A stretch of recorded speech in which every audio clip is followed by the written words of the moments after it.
بسم اللہ الرحمن الرحیم. آنریبل سبسکرائبرز، لسنرز، آڈینس، تمام دوست احباب، السلام علیکم. اب ایک مرتبہ پھر ہم نے اپنی محفل سے جائی. سب سے پہلے بجائے اس کے کہ ہم آگے بڑھیں، میں آپ تمام احباب کا ایبل ہوں ڈسیبل ہوں جو بھی ہوں، مشکور و ممنون ہوں کہ آپ نے میری توقع سے بڑھ کر میرے مشن میں انٹرسٹ لینا شروع کر دیا. سبسکرائب تو ہو ہی رہا ہے، لیکن اصل بات جو ہے وہ جو آپ نے بھی کافی لوگوں نے کرنی کہ سمجھنے کی کوشش کریں کہ میں نے اور تمام سوسائٹی نے، ہم نے مل کے آگے بڑھنا ہے. کیسے آگے بڑھنا ہے، کس لیے آگے بڑھنا ہے. تو یہ بات آپ اپنی ذہن نشین کر لیں اپنی، کہ ہم نے یہ کوئی معمولی سا سبسکرائب کرنے کا مسئلہ نہیں ہے. بہت بڑا ایک مشن ہے جو اللہ نے میرے اور آپ کے تمام کے سپرد کر دیا. پچھلی گزشتہ نشست میں ہم ایک بات کر رہے تھے کہ وہ ایک قصہ سنایا بیکارن اور تھانے دار کا، اور اس طرح کی ایک دو باتیں بتائیں آپ کو. اس کو آگے بڑھاتے ہیں. جب میں انگلینڈ سے واپس آیا تو یہ 80 اور 90 کے درمیان کا دور ہے. وہ ایک بات کہتے ہیں، جوتیوں میں دال بنٹتی. ان دنوں اسکیل جوتیوں میں بانٹے جاتے تھے. سارے نان گزٹڈ تھے، گزٹڈ کوئی نہیں ہوتا تھا. وہ میری سلیکشن اس طرح سے ہوئی تھی ایف پی ایس سی کے تھرو.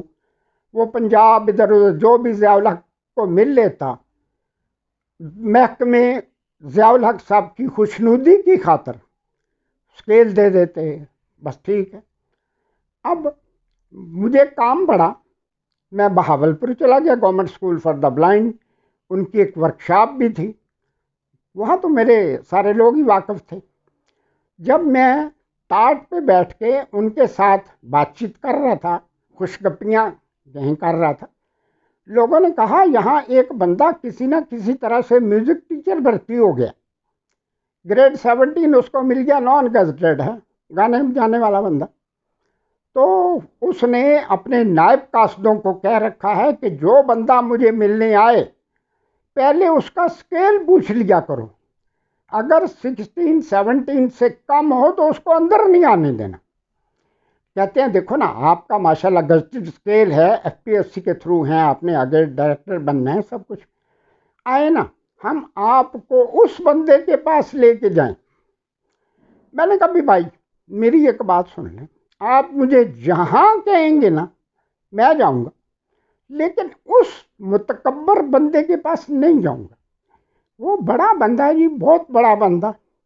میں تو عام آپ لوگوں کی طرح آپ کا بھائی ہوں، گپ شپ لگائیں، لطیفے سنائیں، جو مرضی کریں، وہاں نہیں جاؤں گا. خیر وہ بات ختم ہو گئی. وہ قصہ پھر جب وہ بندہ ریٹائر ہوا اور اس کا انجام کس طرح ہوا، وہ تو پھر جو ہونا تھا وہ کبھی بعد میں بات کریں گے. اب آج آپ کو ایک واقعہ سناتا ہوں، آپ نے ضرور غور کرنا ہے. عروج و زوال کیا ہوتا ہے؟ عروج بقا یہ صرف خدائے واحد کا کام.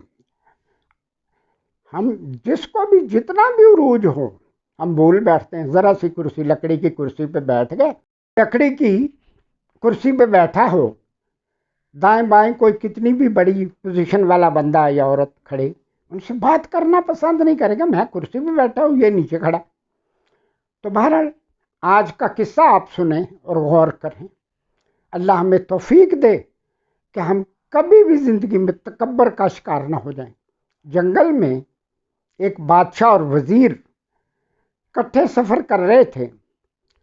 بادشاہ نے دیکھا کہ ایک اونچے درخت پہ ایک کچھ عجیب سے پھل لگے ہوئے ہیں.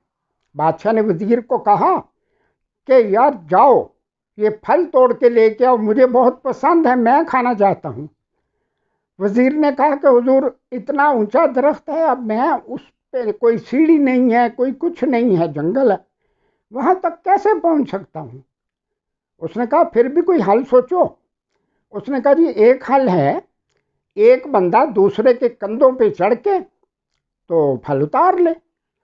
تو کہتا پھر کیا طریقہ ہے، میں تیرے کندھے پہ چڑھوں یا تو؟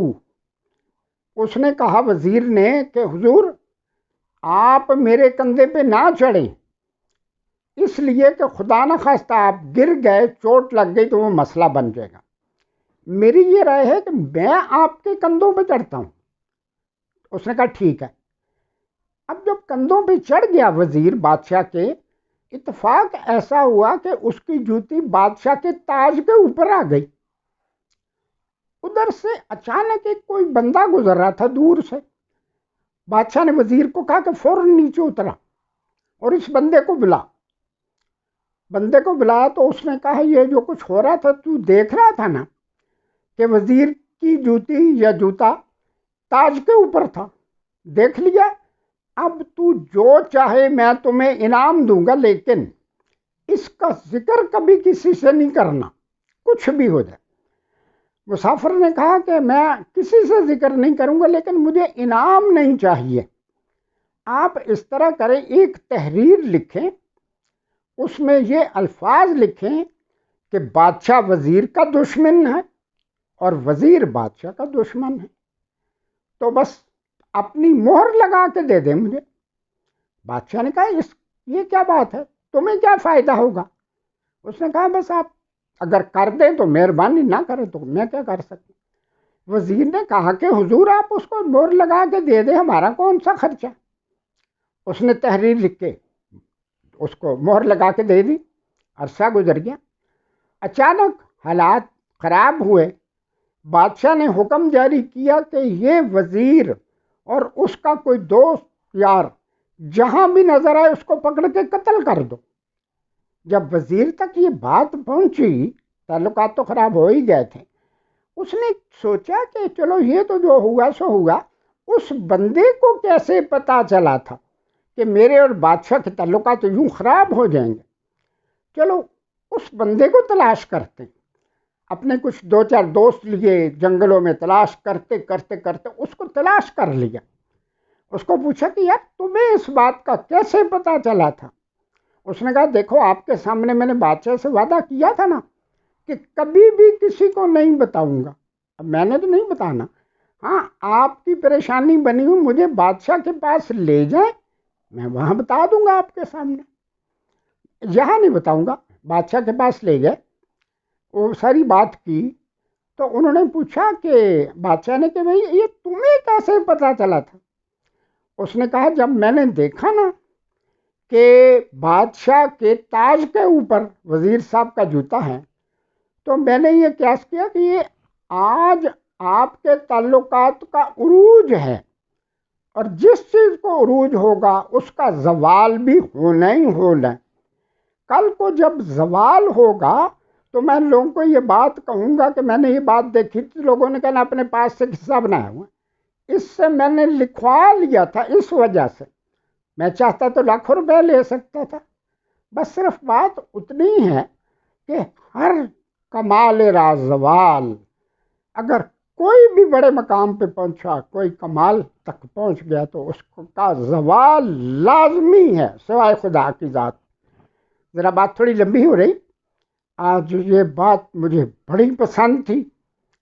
انشاءاللہ اگلی نشست میں اس سے بھی بہت بہت اچھی باتیں آپس میں کریں گے، لیکن یہ جو بھی کچھ ہو رہا ہے آپ خود اس کو سنیں بار بار، اور تاکہ میرا اور آپ کا سب لوگوں کا ذہن ایک ہو جائے، پھر ہم اکٹھے ہو کے ایک لشکر کی صورت اس سوسائٹی کا ایٹیٹیوڈ چینج کرنے کے لیے نکلیں گے۔